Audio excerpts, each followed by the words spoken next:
নজর রাখবো পরবর্তী সংবাদে। কৈলাসহরে নদীর বাঁধ থেকে শুরু করে একাধিক দাবিকে সামনে রেখে বামেদের ডেপুটেশন, মহকুমা শাসকের কাছে ডেপুটেশন প্রদান করলো বাম নেতৃত্বরা। বামপন্থী দল কৈলাসহর মহকুমা এলাকায় বন্যা নিরোধক বাঁধের উচ্চতা প্রস্থ বৃদ্ধি, বাঁধ মেরামত, মনু নদীর ভাঙন রোধ করা, একাধিক দাবি, টোটাল 9 দফা দাবিকে সামনে রেখে আজকে বামেদের একটি মিছিল এবং তারপরে মিছিল শেষে ডেপুটেশন প্রদান মহকুমা শাসকের কাছে। বাম নেতাদের কি বক্তব্য শুনুন।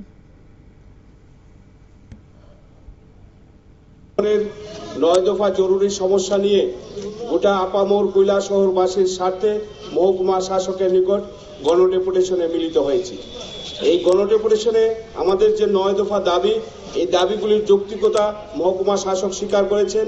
আমরা প্রথম যে দাবিটা করেছি, আমাদের কৈলাসহর এলাকায় প্রতি বছর বন্যা হয়, ফলে মানুষ ক্ষতিগ্রস্ত হয় বেশি এবং জনজীবনের নানান সমস্যায় তারা দুর্ভোগে আটকে পড়েন।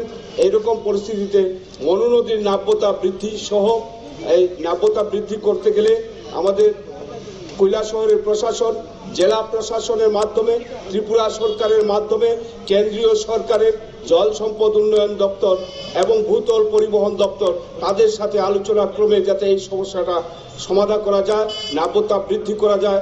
আমরা বলেছি যে গোমতী নদীতে নাব্যতা বৃদ্ধির জন্য প্রজেক্ট নেওয়া হয়েছে, জাহাজ চলবে, আমরা গল্প শুনেছি, কিন্তু বাস্তবে তা হয়নি। আমরা আসলে কৈলাসহরের মানুষ ব্যথিত, বন্যায় পীড়িত।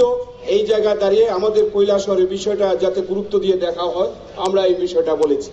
আমরা বলেছি জল জীবন মিশনে অটল জলধারা প্রকল্পে লক্ষ লক্ষ কোটি কোটি টাকা সরকার খরচ করেছে। আমরা দেখেছি 2014 সালে অনিলা চা বাগানের মধ্যে একটা ওয়াটারের ব্যবস্থা করা হয়েছিল, ওখানে পাম্প বসেছিল, বাড়ি বাড়ি পাইপলাইন সহ আয়রন রিমুভাল প্ল্যান্ট বসিয়েছিল, জল পাচ্ছিল। কিন্তু গত কয়েকদিন আগে আমরা গিয়ে দেখি জল ঠিকভাবে পাচ্ছে না মানুষ। একটা উল্টো সাইনবোর্ড লাগানো হয়েছে, জল জীবন মিশন প্রকল্প 74 লক্ষ সামথিং টাকা খরচ হয়েছে। এই যে জনগণের টাকা লুটপাট করে নেতা মন্ত্রীরা আত্মসাৎ করছে, এই বিষয়টা আমরা জনগণের মাধ্যমে, শুধু এই অনিলা চা বাগানের বিষয় না, আমরা দেখেছি ওই অনুকুটি ভিলেজ, দেওরাছড়া ভিলেজ টেপ বসিয়ে রাখা হয়েছে, আর কোনো কাজ হয়নি, জল আসছে না।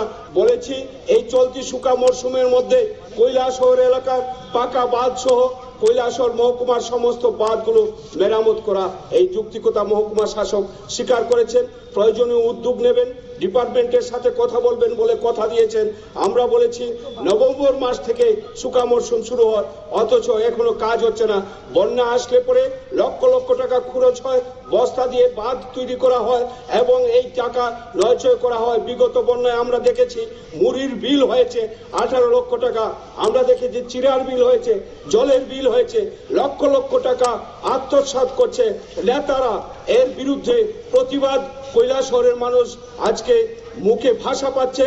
আমরা মানুষের সাথে কাঁধে কাঁধ মিলিয়ে আগামী দিনের রাস্তায় থাকব। এই গুরুত্বপূর্ণ দাবিগুলি নিয়ে আমরা কৈলাসহরে যে পয় প্রণালীগুলো মেনটেন্যান্সের জন্য, জল নিষ্কাশনের জন্য উচ্চ ক্ষমতা সম্পন্ন পাম্প বসানো থেকে শুরু করে।